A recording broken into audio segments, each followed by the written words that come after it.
You're watching them fade away, and everyone tells you to cherish these last moments. They say be patient, be kind, make memories. But for you, it's more complicated. How do you find peace when you're caring for a parent you never truly forgave? How do you grieve for someone who's still here, but was, in many ways, never really there for you? This is the untold story of dementia caregiving when you've experienced an estranged relationship. Millions of people are caregivers, but a hidden group does it all in silence, battling a painful past while navigating an almost impossible present. If you're living in that silence, this was created for you. And I want you to know right from the start, you are not alone in this. For years, maybe even decades, there was a distance, a silence, a space you had to create for your own survival, to protect yourself from the hurt, the neglect, or the abuse. That space was your sanctuary. Then one day the phone rings, a wandering incident, a fall, a diagnosis, and just like that, the wall you so carefully built comes crashing down. Suddenly, you're thrust back into their world, not as the child seeking love, but as the parent, the manager, the caregiver. The rush of emotions is a tidal wave. There's guilt, whispering that you owe them this. There's a flicker of duty, a sense of responsibility you can't quite shake. But simmering underneath it all is a deep, familiar anger, reminding you exactly why you left in the first place. Ugh, the agony. This isn't the tender reunion story you see in the movies. This is a forced reunion, born of crisis. It's the beginning of a journey into a very specific kind of hell, one that few people could ever understand. Navigating dementia is hard enough. Navigating it with a lifetime of unresolved trauma is a unique and profound kind of suffering. The first circle of this hell is the unresolved anger. You're told to separate the disease from the person. It's the dementia talking, well-meaning friends say. And you try. You really, really do. You know that frontal lobe atrophy can cause aggressive or abusive behavior. But what happens when the disease just sounds like a louder, less filtered version of the person you've always known? What if the criticism, the manipulation, or the coldness isn't new? What if dementia has simply stripped away their social filter, leaving behind the raw, unfiltered person who hurt you? This is the secret agony. You're changing their clothes, managing their medications, and pureeing their food, all while your inner child is screaming with a rage you've had to suppress for years. Every act of care can feel like you're betraying yourself. You're tending to the needs of someone who never tended to yours. At this point, there is no blame, just the unhealed existence that remains. The resentment resurges with every thankless moment. It feels impossible to forgive a lifetime of pain when they are in their current state, incapable of giving you the apology or acknowledgement you've always craved. So, you're just left stewing in an anger that has nowhere to go. And that leads to the second circle, profound isolation. You go to a caregiver support group and you listen as people share their stories. They talk about grieving the loss of their best friend, their beloved parent. They share funny memories and cry over the beautiful moments that are now fading. And you just sit there in silence. How can you possibly explain that you're not grieving a beautiful relationship, but the one you never got to have? How do you admit that some days this feels more like a prison sentence than an act of love? Saying these thoughts out loud feels cruel, like a betrayal. So you say nothing. You just nod along while your reality is locked away inside. This isolation gets worse because of family and cultural pressures. Many cultures teach filial piety, the idea that you must honor your parents no matter what. This creates a crushing weight of expectation, making it even harder to admit how you really feel.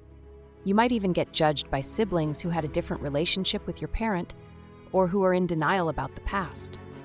You end up feeling like an outsider in your own family and an imposter in the caregiving community. If any of this is hitting home, if you felt that silence, I want you to do something powerful. Just take a second and write "I see you" in the comments below. You don't have to share your story if you don't want to. Just that one small act can help break the feeling of isolation for someone else who's reading. Let's make this a space where the unspoken can finally be seen. The third circle is maybe the most confusing. It's the hell of grieving a ghost. As you watch dementia take your parent, a strange thing starts to happen. The disease slowly erases the person who hurt you. Their memories fade, their personality softens, and sometimes they become childlike, vulnerable, almost innocent.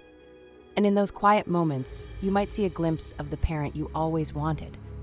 A moment of sweetness, a flicker of connection, a gentle smile, and it's absolutely devastating. Because you're not just grieving the person they were, or the person they are now. You're grieving the parent they could have been. You're grieving the childhood you should have had. This is a double grief. You're mourning the future you won't get with them, while you re-mourn a past that can never be fixed. The finality of it is crushing.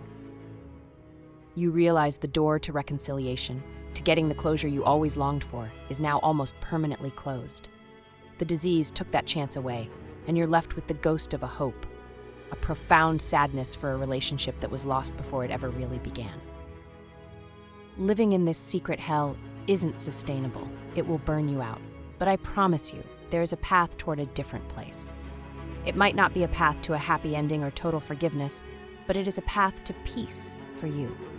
First, to deal with the unresolved anger, you have to set radical boundaries. You have a voice now. You get to decide what you are and are not willing to do. Maybe that means you don't provide the hands-on care, but you manage their finances or coordinate with professional caregivers instead. It is okay to delegate. It is okay to protect your own mental health. Setting boundaries isn't about punishing them. It's about honoring yourself. You can't pour from an empty and already wounded cup. Second, to fight the isolation, you must find your real tribe. That might not be a traditional support group. It might be a therapist who specializes in complex trauma or an online forum for adult children of difficult parents. It's about finding those one or two people you can tell the whole messy truth to without being judged. You need to hear someone say, "Your feelings are valid." Third, to process the grief for what never was, let yourself mourn. Actively grieve the relationship you deserved but didn't get. Write letters you'll never send. Acknowledge the deep sadness. By fully embracing the grief over the past, you can start to separate it from the present. This helps you see your caregiving role for what it is, a task. A difficult task you're choosing to do, not because you owe a debt, but maybe out of integrity for the person you are today. And finally, a powerful step is to redefine your goal. The goal might not be to reconcile with them. The goal may not even be forgiveness. The goal is to find peace within yourself. It's about being able to look in the mirror at the end of this journey and know that you acted with a compassion and integrity that you were never shown. The healing isn't for them. It's for you. Caring for an estranged parent with dementia is one of the loneliest journeys a person can take. It's a constant navigation of past trauma and present duties, a silent balancing act of resentment and responsibility. You're being asked to show up for someone who perhaps never showed up for you. Please hear this. It's okay to feel everything you're feeling. The anger, the guilt, the sadness, the exhaustion, all of it is valid. Your journey isn't about erasing the past. It's about surviving the present and finding a way to care for them without losing yourself in the process. You are not just a caregiver. You are a survivor. And your peace matters more than anything. You have been silent for long enough. If this video helped you find your voice, please consider subscribing. We're building a community here for people who get it, and if you feel able, share a piece of your own story or a word of encouragement in the comments. Let's build the support system that we all so desperately need. Thank you for being here. Take care of yourself. Subscribe, like, share, and tune in every Wednesday at 6 p.m. CST on YouTube podcast A Daughter, a Daddy, and Dementia.